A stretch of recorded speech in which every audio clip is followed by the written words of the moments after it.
When a baby is born, the first question many people ask is it a girl or a boy?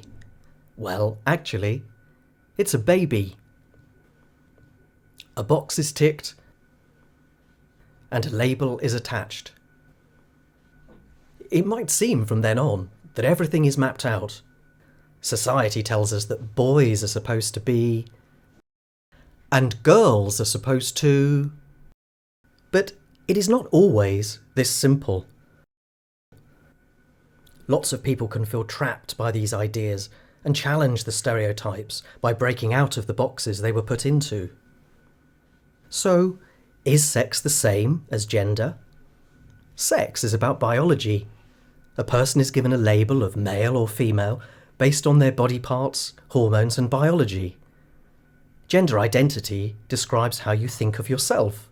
It's how we feel inside and how you want to be known by others. Only you can define your gender identity.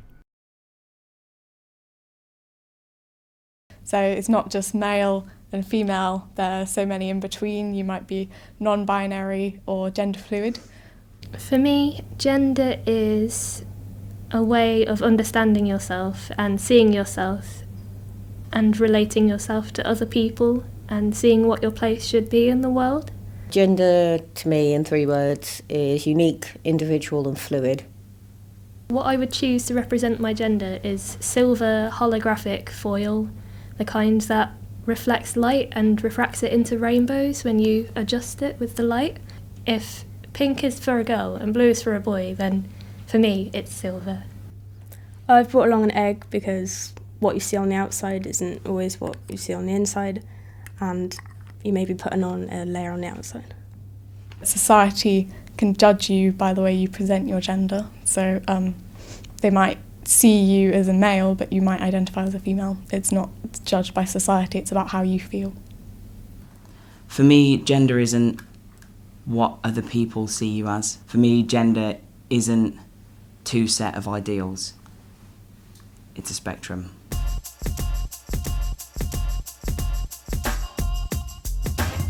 Gender has traditionally been seen as a binary system, but perhaps we should think of it as a spectrum with loads of possibilities. For a lot of people, their gender identity and sex line up. This is described as cisgender. But someone who feels their gender identity and sex don't match might describe themselves as transgender, or trans, or non-binary, or gender fluid, or gender questioning. People are judged so quickly about it, and how that society deems it to be like, if you don't identify as the 2 set genders, you're weird or different. You pick and choose what bits kind of work for you, a bit like a puzzle, or, and you kind of put in what pieces work for you. And gender comes in all different shapes and sizes. And gender's not one of those things that, you wake up one day and suddenly you've got it all figured out and nailed down and it's sorted for the rest of your life. It's one of those things that it's fluid and it changes over time and that. So maybe, one day you'll wake up and feel a certain way about your gender, and then 6 months down the line you'll feel slightly different. A lot of things can change from when you were a baby to now. So a lot of people ask me, were you born a girl or were you born a boy? And I says, actually, I was born at £10 too, but a lot of things change.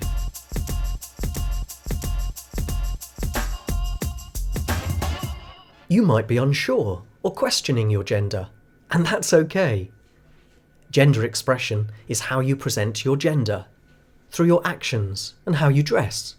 It's what you wear, the pronouns you use, he, she, they, the way you act, look or dress.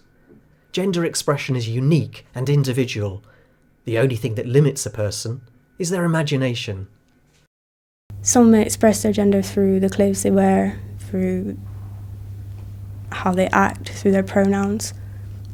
To feel confident expressing your gender, you'd use your clothing, your hairstyle, your pronouns that you use. Everyone uses it a bit differently. I use the pronoun they, which is the singular they, which is gender neutral. And I chose this pronoun because when people call me by my pronoun, I feel more real I feel more like they're seeing me for who I am rather than just imprinting stereotypes on me based on what they think I was assigned at birth.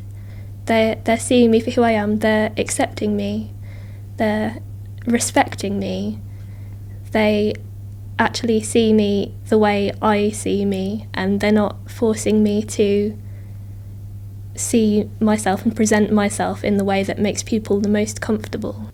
For me, gender is expressed in many different ways, and all of them are okay, however you choose to express it. Expressing my personal gender is like my hat, my silly hat. It's not a conscious kind of expression of gender, but it is a way of expressing gender, and it's a way of expressing me.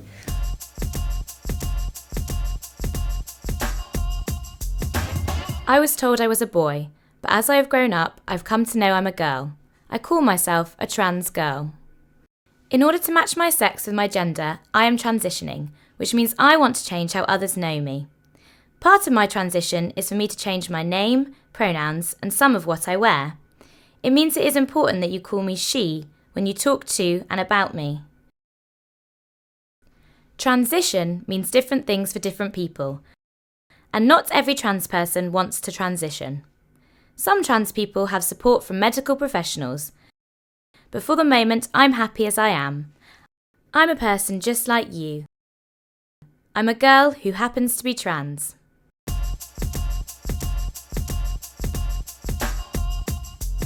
So we'll go for some of the worst things first. Some of the worst things I personally have been asked is somebody abruptly who only really knew me for a few minutes went on to ask me what my birth name was and if I'd had the surgery, instead of asking some really polite questions like, "Hi, my name is, what is your name?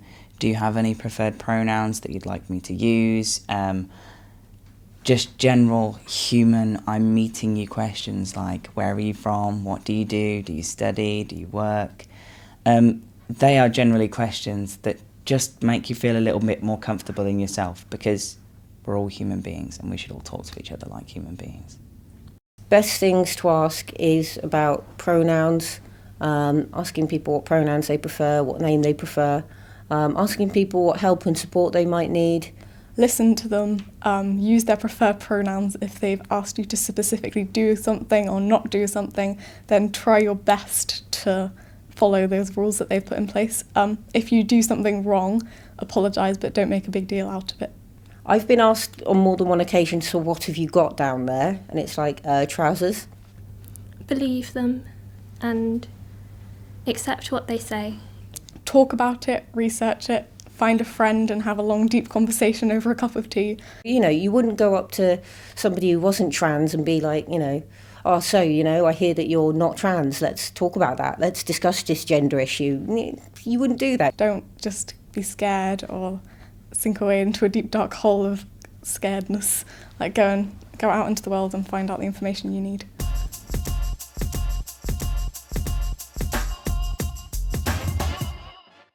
Figuring out and being recognised for who we are is important. Many people think about or question their gender at some point in their lives.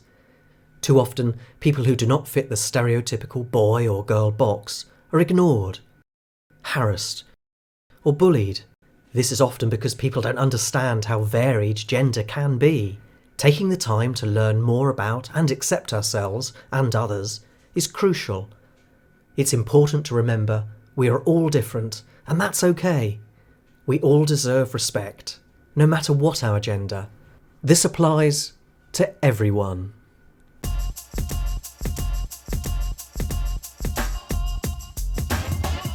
Don't hide away if you feel like you're being bullied or there's someone that said something that you're not comfortable with. Go and tell someone that you trust. You could chat to someone you trust, whether that be a friend, your parents, a teacher at school. Don't keep it silent, don't stay hidden. A really good place to go to is the Each Action line.